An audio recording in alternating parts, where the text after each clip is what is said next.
You're listening to the Studyclix Podcast, your number one source for junior and leaving cert tips. We make exams easier.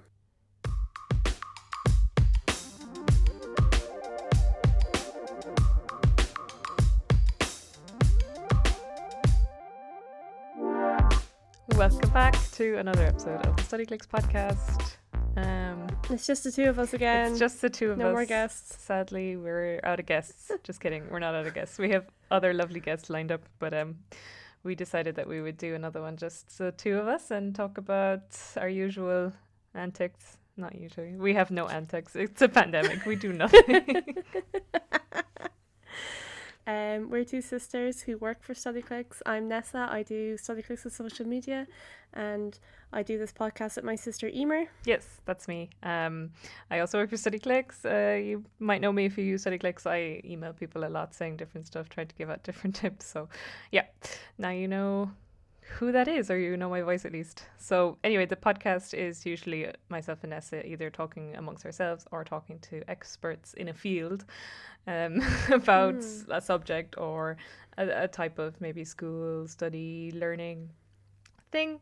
And yeah, we just try to give advice and tips and help you students out there do as best as you can, get through the whole experience and stay happy, etc.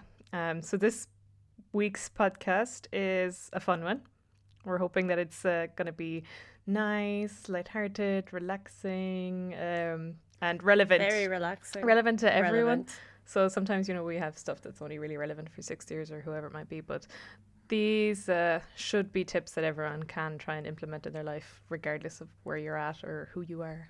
Exactly. So with that, this week's episode is all about self-care and our tips for self-care, different routines that you can do, things that you might not have thought of and you're like, oh, that's a good idea, I might try do that.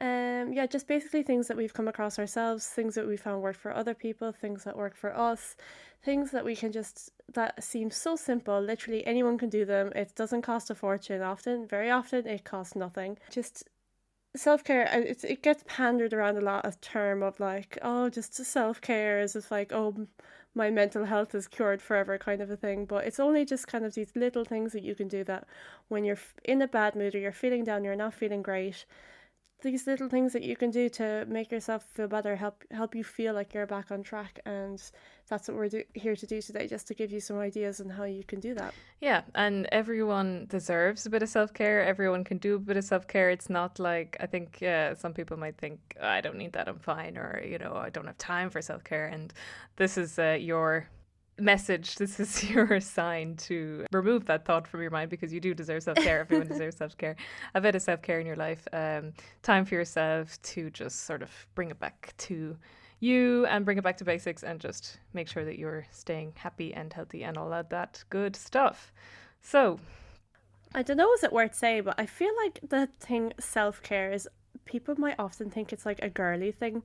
When people think self-care, they're like, oh, do a face mask, or like, who says that men can't have a face mask? Anyway, sorry, go on. Yeah, well, that's what I mean. It's like typically like some men who are like, might be put off it because they're like, oh, it's something that's marketed towards women kind of a thing, and because of these typically feminine things. But like, self-care is for absolutely everyone, and if you're a boy or a man listening to this, then you can absolutely take any of these tips on board. Self-care is for everyone. Everyone's mental health matters. Yeah, I suppose just remember that the self-care is super important, especially in leaving cert years and any year you're doing an exam, or if you're particularly prone to anxiety or whatever. It is so important to not put it aside, regardless of how much stuff you have going on. You should make time for this. It's so important to put your health first, put your happiness and your well-being first. I know it might seem that it's, worth pushing those things to the side just until you get your exams out of the way, but trust us, it's not. You should give a little bit of time at least to this kind of stuff. So without further ado, should we get started? Let's list off a few of our things. Yeah. Me and Nessa made separate lists before this podcast, so we're just kind of gonna maybe go back and forth. I'm sure we have some stuff that overlaps, but you want to go first? Well, I was looking at your list, and I think it's very important to start out with the point that like, you and me could have different things for what self-care is for us. But I think to start off, it's very important to find out what self-care means for you. Yes. It kind of just comes down to what makes you happy, what makes you relaxed. And if we say something now that's like, say someone's like, oh, exercise, get those endorphins. Like it's not one size fits all. Like not everything's going to work for everyone. We might say one thing and you're like, okay, no, that's not for me. So it really is kind of trying out maybe different things. Like say we maybe we might suggest something and you might think it's not something for you, but it might be worth trying out. Or you could try out something and then see that it's not for you. That's fine. But it is, there's no point in like forcing yourself to do something because it's typically considered self-care. Like it all comes back to what actually works for you. Yeah, and like, you know how I was saying earlier that some people think that they don't need self-care, like they don't have time for it, or like they can focus on the whole self-care thing after they're done studying. That I was talking about myself. That is me. Because even like throughout my college years, I just never made time for myself. I either did, part-time work, or I did study, and that was it. I maybe had like a couple of things that I was convincing myself was self-care, which, it wasn't nothing at the same time, but I think I only fully realized after I stopped studying that I started to actually learn what things I enjoy doing in my spare time that helped me wind down, that helped me relax. I was not trying those things out when I was studying because I did always have this thought, oh, put it to the side, I don't need to think about it. So it's only now that I've actually had the time to appreciate what my brain enjoys doing to relax, or certain hobbies that I hadn't given the time to before, and now I know them. So I think it's good to give it I know like time is short and everything at the moment, but try to give some of these things a bit of reflection and a bit of time and a bit of appreciation, so that you know what self-care is for you, so that it's effective. Because if you're just doing things that are maybe labeled as self-care, but as you say, doesn't fit you and your personality or whatever, then it's not really self-care. It's just you forcing a relaxation technique or whatever that actually doesn't work for you, which is not a useful way to spend your time either. No, and on that point, actually, that kind of just reminds me of like when I was in the throes of sixth year and everything was really stressful, and you do actually get to a point, especially if you leave things last minute, that you're like, any minute that I don't spend studying is time wasted. And while I would love to do these self-care tips, I'm probably actually much better off spending that time studying. Wrong. That is wrong. Yeah, it's like your mental health, like it can never be underestimated how important it is. Like it's one of the most basic study tips is to take breaks, because if you work your brain constantly and you're not giving it rest, if you're not giving it time to relax and re-energize, then it's not actually going to be working to its full capacity. You might as well take breaks. During that time, your brain is processing stuff. You basically just don't want to.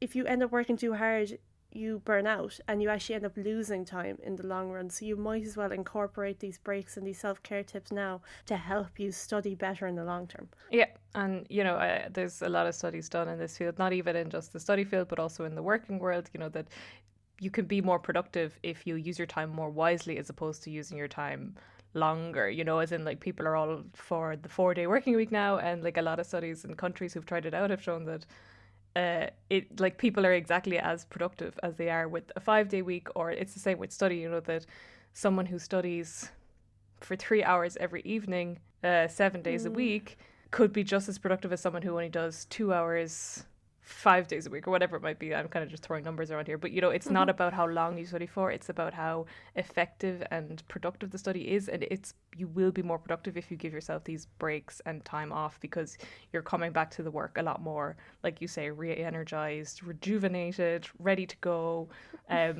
feeling more positive about it, because you've given yourself that time off and you have let your brain relax, and you've sent all of these lovely happy hormones around your body who are now ready to help you study much better than, let's say if you hadn't done that and you're just kind of gloomy and not wanting to do this anymore. That, it's not rocket science. It is, when you think about it long enough, you're like, of course, that makes sense. Yeah. So now that we've kind of gotten to the I don't know what, basically an explanation of self-care and kind of self-care at its core, now maybe we'll throw out ideas, like stuff that we do for ourselves that we think really helps. Yes. Do you want to go first? Yes. Well, any long-term fans of the podcast will know that I talk about how I love the original Eimear stands.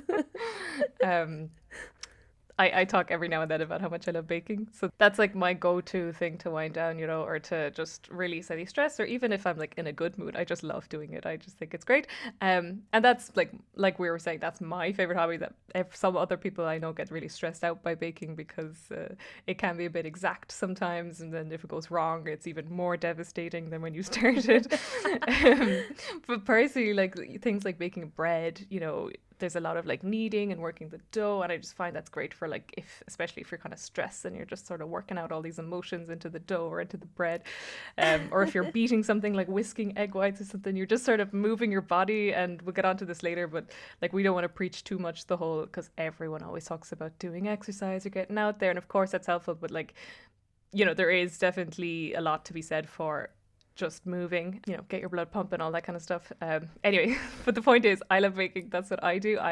Anytime I'm stressed or annoyed, I just bake. If I'm in a particularly bad mood, I'll also put on some music in the background. If I'm home alone, I'll dance around the kitchen. It is just a joyful time. And like, yeah, that's what I do. It's a really fun time. And on the lines of baking, I was just going to say that's like the odd time on Instagram I would see a few people I follow and they just post like a picture of brownies or like cupcakes that they've just made, and it's just like, and it's just labeled in this fancy font called Sunday Baking.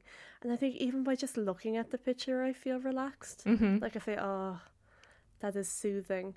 That's such a nice Sunday activity, you know, and you kind of associate the day Sunday as the day of rest and doing things for you. So I think baking is a really good one.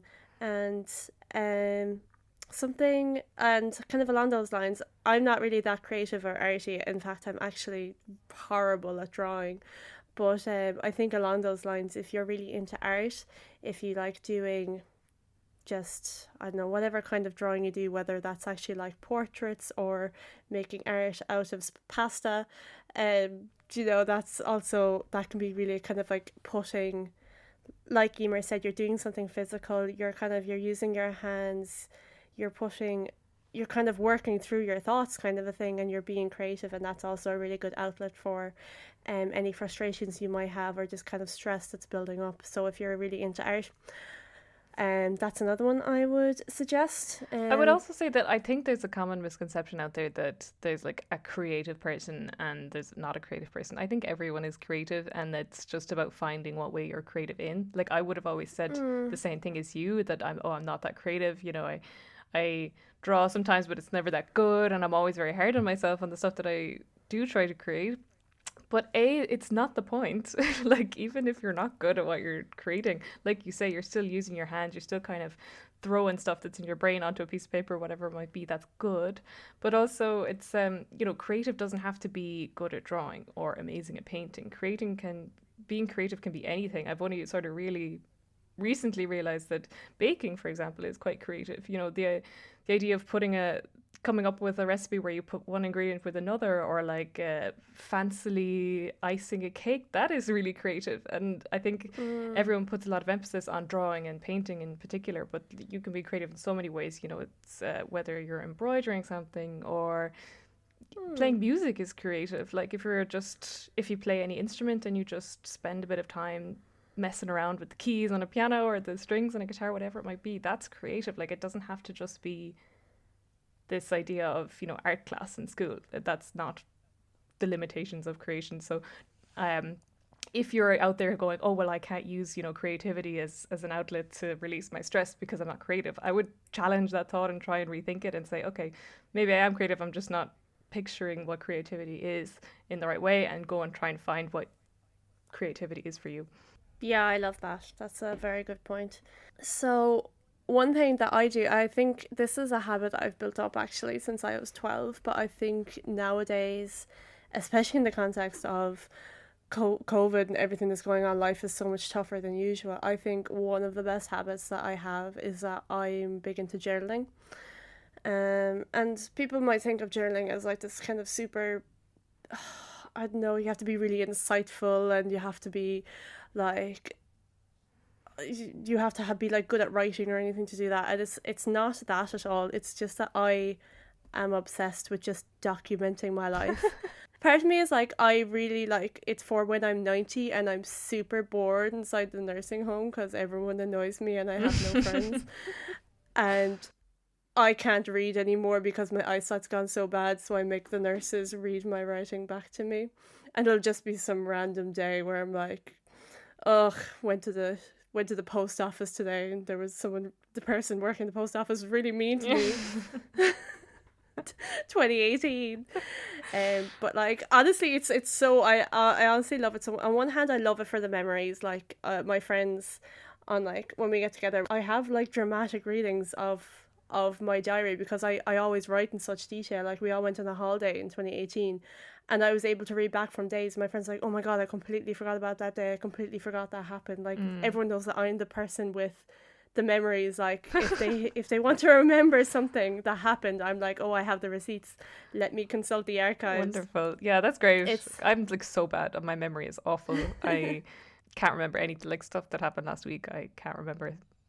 So I should do that, but I'm just too lazy. This is a great example of not everything suits everyone. Like yeah, that yeah, wouldn't suit absolutely. me because I find that taxing to write stuff down, but it works for you. I think the majority of my journaling comes from habit. The fact that I've been doing it so long, I totally understand that people find it so hard to get into because it seems very time consuming, and me especially. The more I got into it, the more time I spent on it. So when people see me write my diary and they're like, "Oh my god, I feel like I'm always seeing you writing that thing," and people are like, oh, I can never spend as much time as you. But I think it's like the more you really like something, the more time you will spend on it, kind of a thing. Because I know Eimear had like, you actually had a line a day diary kind of a thing that kind of only takes 2 minutes. So you could start out with something really small, and if you do really like, if you find it is actually something that appeals to you, it's something that you could end up writing more and more, and it could actually be, you find out you might be actually be good at writing. And as a side note, it really helps with English in school. I would say as well, like it doesn't have to be like you do it, writing in a blow by blow account of what happened to you every single day. It can also just be, I think journaling always comes up in tips on how to care for your mental health. There, like it always comes up there as well. People recommend writing down your thoughts. You could go down that route as well. Like instead of just writing down every single thing that happened to you in that day, you could just maybe at the end of a week write down the main thoughts you had that week, anything that was annoying you, write it down on a piece of paper. It doesn't have to be, a story. It can just be your thoughts as well, that you're getting them out on a piece of paper instead of keeping them locked up inside your brain and they're bothering you. There's a lot to be said for just writing them down on a piece of paper and getting them out there.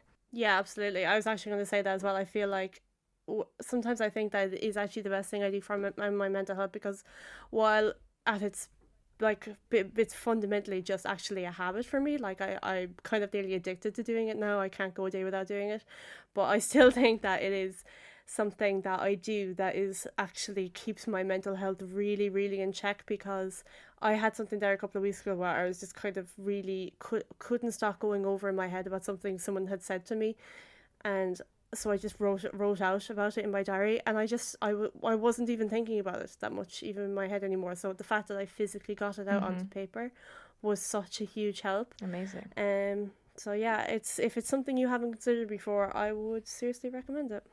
Wonderful. I suppose my very first point about baking, my point there wasn't you should bake, it was you should do something you love. I feel like I didn't make that clear. Just wanted to clear that up, that self-care is doing something that makes you happy, whether it's reading a book, whether it's doing a bit of a dance, whether it's singing at the top of your lungs for an hour, whether it's, playing board games with your family. I don't know, whatever it might be, but it's about not forgetting to do what you genuinely enjoy and always making time for that. My next one was making time for yourself. I would recommend at least once a week, but some people go, once a month or more than once a week, whatever it is. But to pamper yourself, just sort of treat yourself, be super nice to yourself. For me, that sort of is going for a bath, or the typical, like we were saying at the start of the podcast, these typical spa things, like buying a hair mask and a face mask and sitting in the bath, and maybe you have nice smelling candles lighting and creating this nice atmosphere for yourself. I personally love that, and it helps me really relax. I tend not to bring my phone in either, so I have 30 minutes distraction free, where I'm alone with my thoughts. If I have any thoughts to process, I try to process them, get them out there. That's hard to do otherwise when you're like constantly getting notifications or whatever it might be.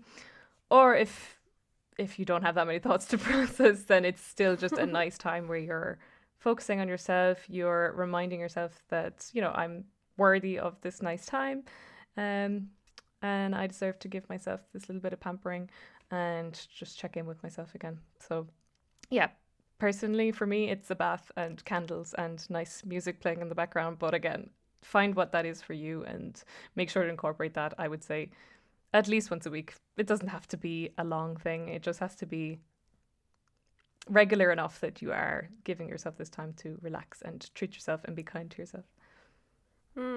I am so jealous that you have a bath. I don't know when's the last time I was able to take a bath. We don't have one in our house. What I do anyway, us bathless people, is I actually only started doing this like 2 months ago, but it was kind of like, you know, it's kind of the typical on every Sunday evening you get Sunday dread, like whether it's like going back to school or going back to work. It's just like, oh, the weekend's nearly over. And to combat this feeling, like even though I obviously love working for Studyclix, I always like just hate the weekend ending. So to kind of combat that feeling, it's what I do is I have introduced what I call self-care Sundays. Very appropriate for the self-care podcast.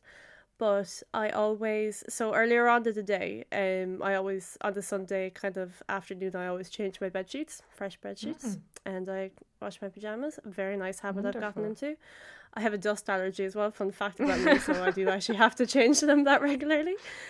And so like everyone, like that's just kind of like peak self-care. Everyone knows how lovely it is to sleep in fresh sheets and fresh pajamas. Oh, yes.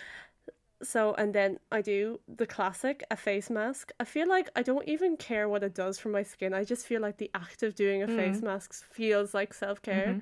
So I just feel good about it. I make a bowl of popcorn. I love popcorn, my favourite food. And I watch a movie from my childhood. I do that every Sunday, and I always look forward to it. So I have something to look forward to on a Sunday evening instead of feeling that Sunday dread. Just you telling me about that makes me feel warm and fuzzy. That's so nice. It's like just genuinely wholesome.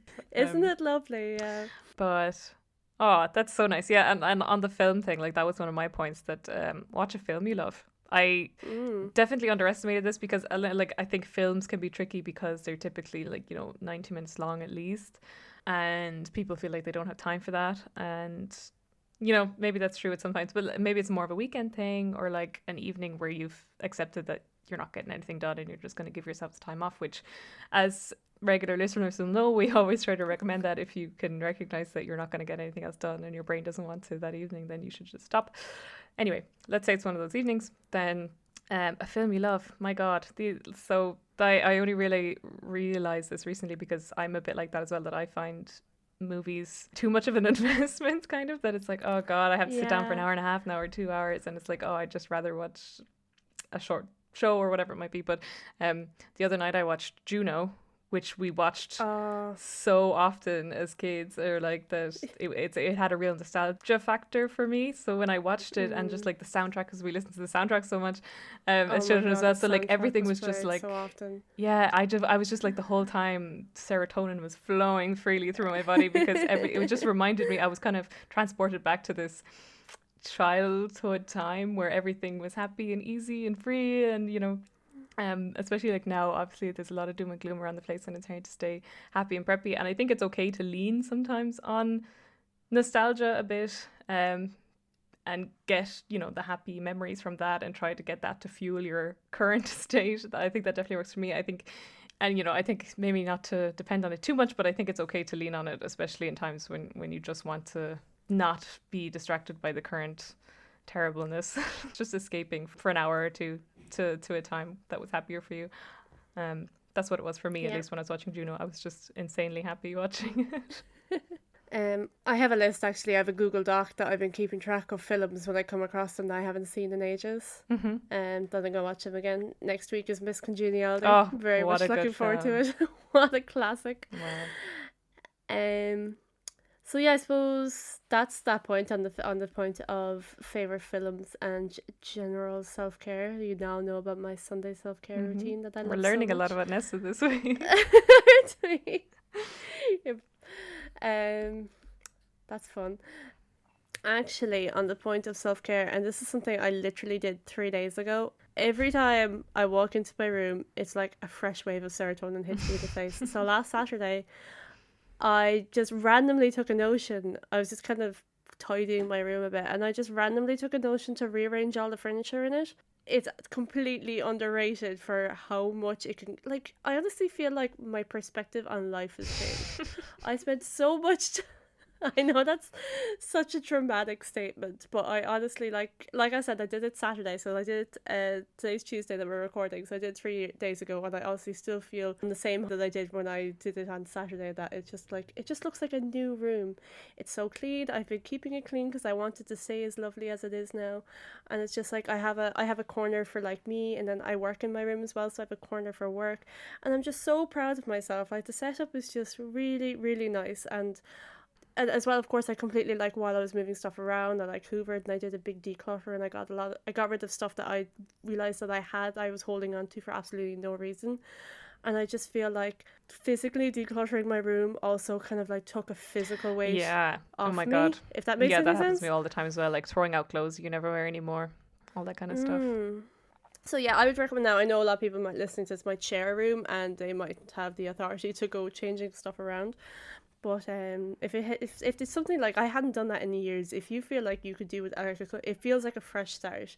It feels like a new room. So if you have, or if you share it with someone, maybe just ask them if you can move stuff around. But I honestly think it's just such a lovely feeling, and the buzz that you get after it lasts for ages. That's great.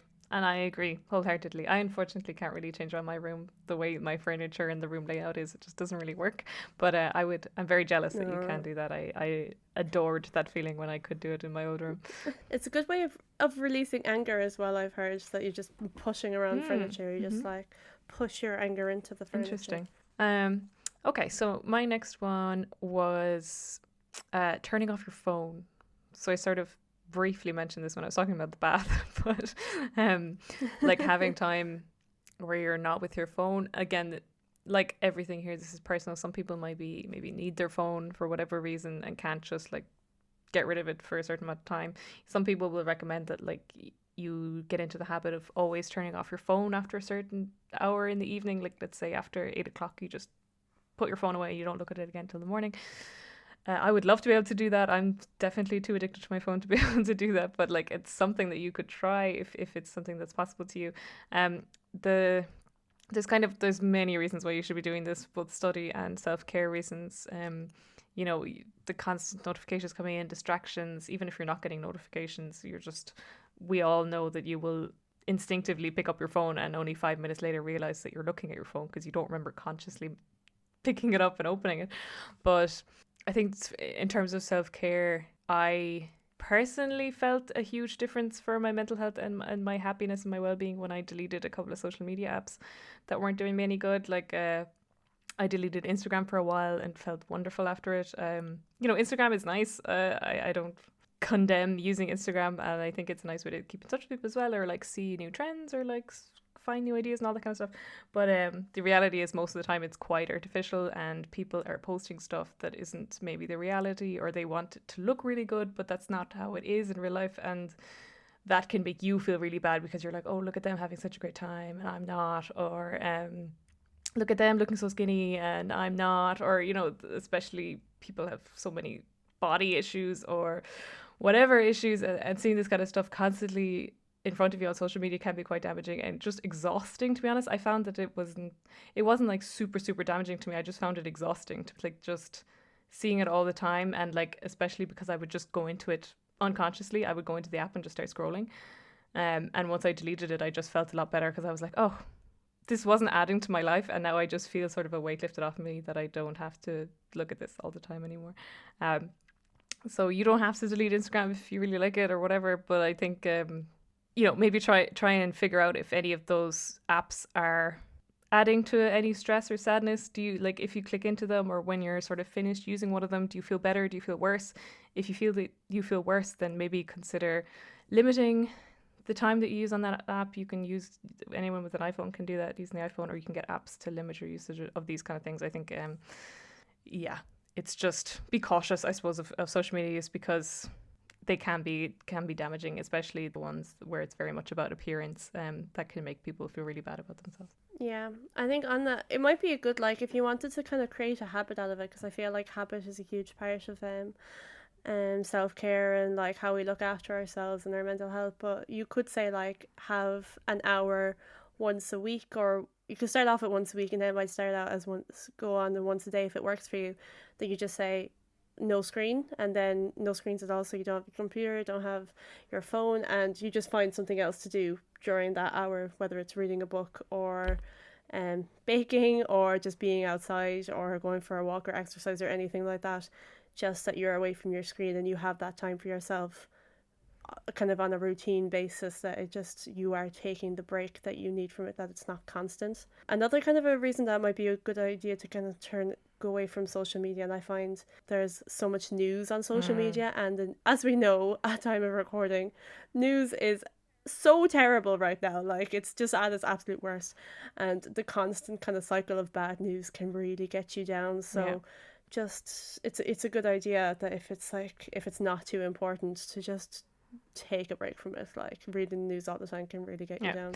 I would say, though, to sort of contradict myself, I find that social media can be helpful in some ways. Like, I would say that I've learned a lot from TikTok and Twitter, particularly just from people talking about things like this, like self-care, or like mental health issues, or like body positivity, or all of these kind of stuff, or things that I wouldn't really have maybe gone out to search for myself, but they're just sort of presented to me on my timeline or on my FYP, and therefore I learn about it that way. And I've kind of, from seeing maybe a 60-second video on how to improve my self-care tips, or how to feel better about something, how to reduce anxiety, all this kind of stuff, that it can be helpful from that point of view. So it doesn't have to be vilified. I'm not trying to like totally talk down social media or say that it's awful. It's not. It does have some benefits as well. I think it's good. It's more about being cautious about it and trying to recognize if something is making you feel bad, then try to cut it out, or try to, like you say, make a habit to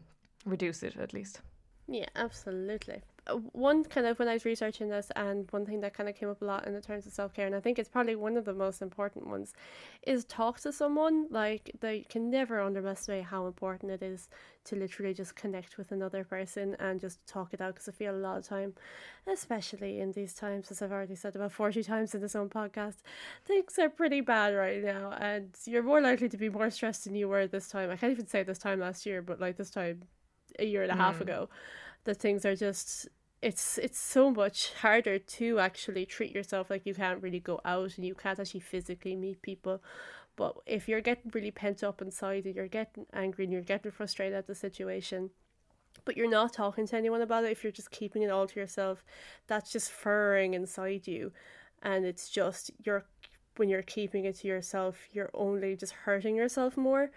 And it's just, so much of that is just taken away from you when you share it with someone else. It sounds so cheesy, because it's like a problem halved, or a problem shared is a problem halved, kind of a thing. But especially if you're talking to someone, like, say you're doing the Leaving Cert and you have exams coming up, and you need to talk to someone else who's going through the exact same thing, so you might realize, oh, you have the exact same worries, the exact same stresses. It'd be really good to talk to someone. Just literally taking it away from yourself and saying it to someone else can have such a huge positive impact on you. And a lot of the time, the person you say it to, if they're going through a similar experience, they're probably going through the same thing, and will really be able to, they might be relieved that you finally opened up to it. I think we have a problem in Ireland with saying stuff, or like, we feel like we always have to be happy people, because we are very nice, welcoming, happy, go lucky, love the crack, all that kind of stuff, which is great.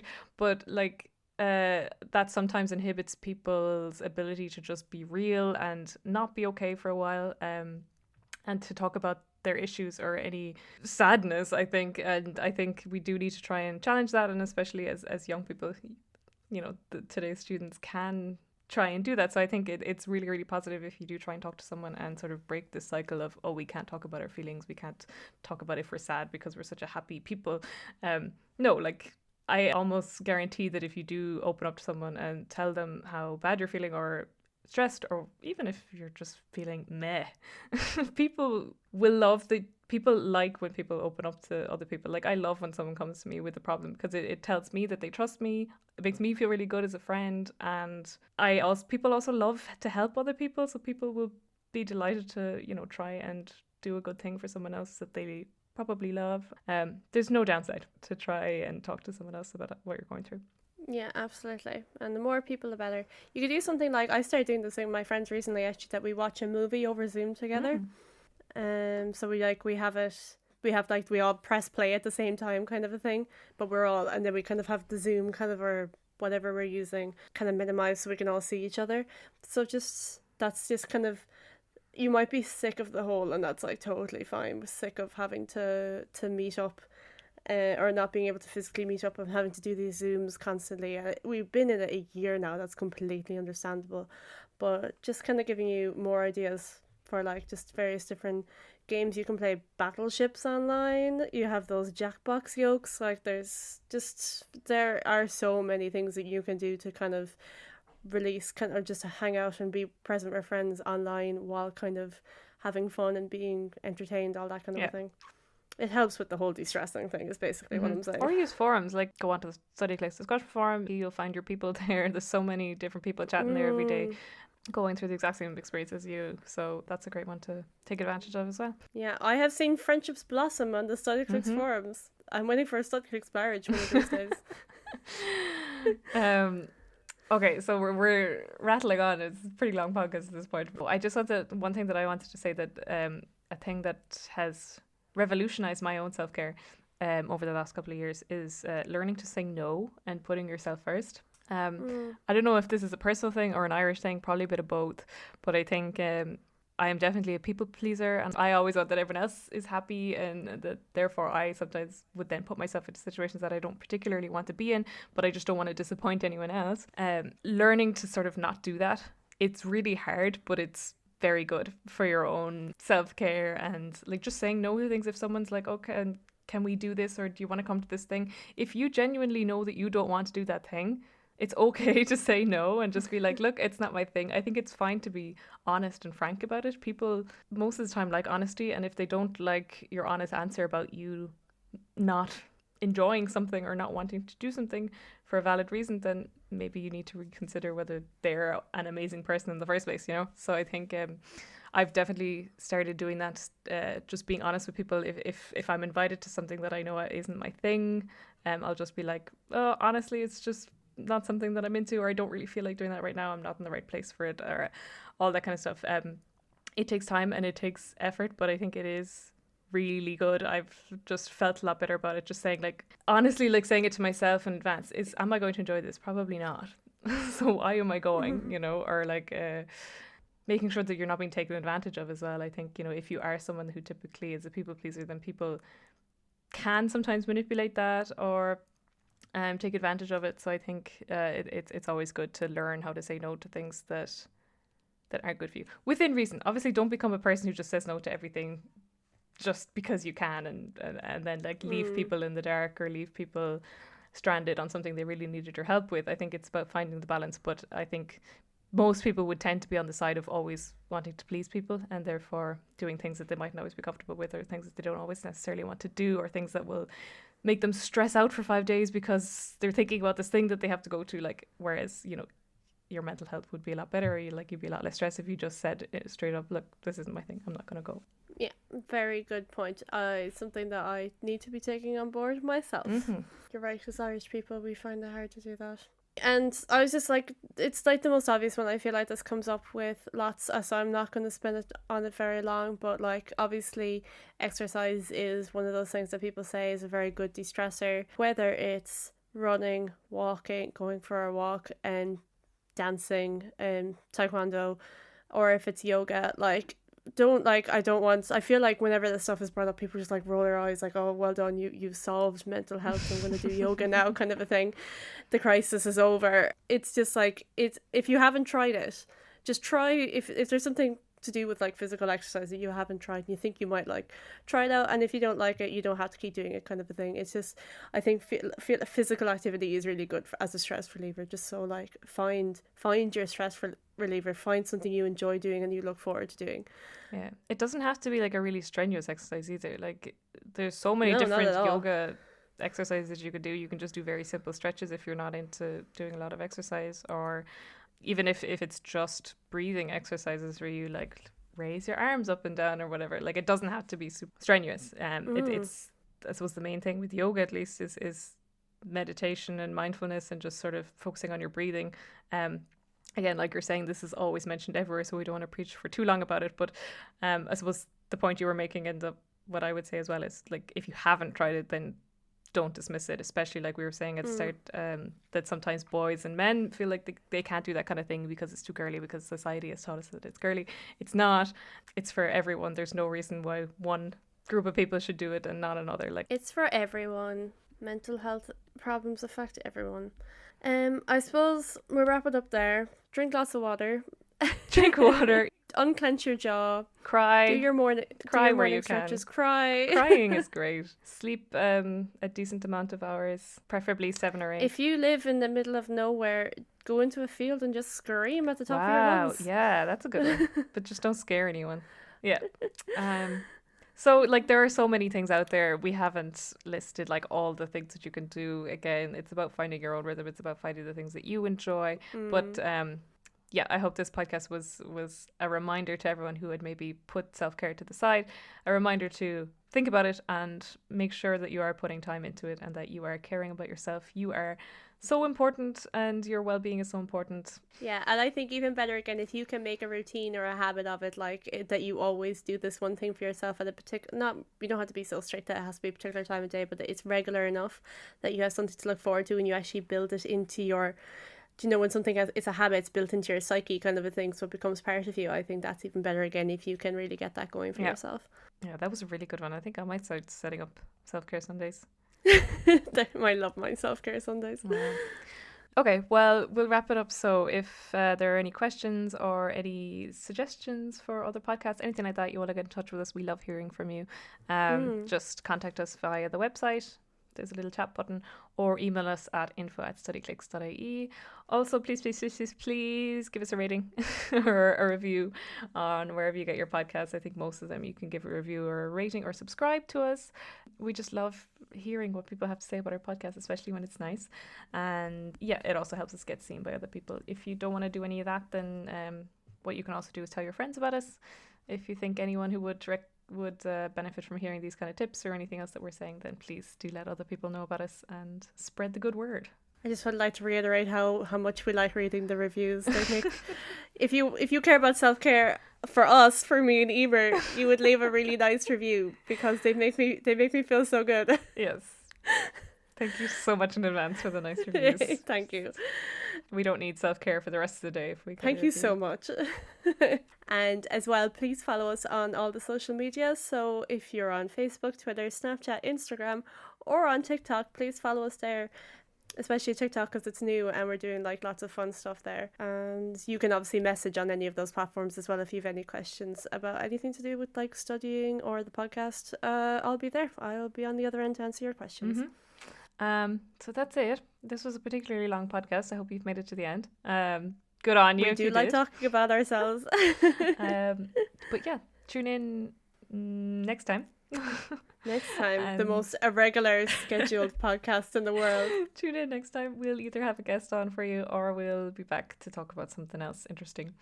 So yeah, bye for now. Stay tuned. Slán!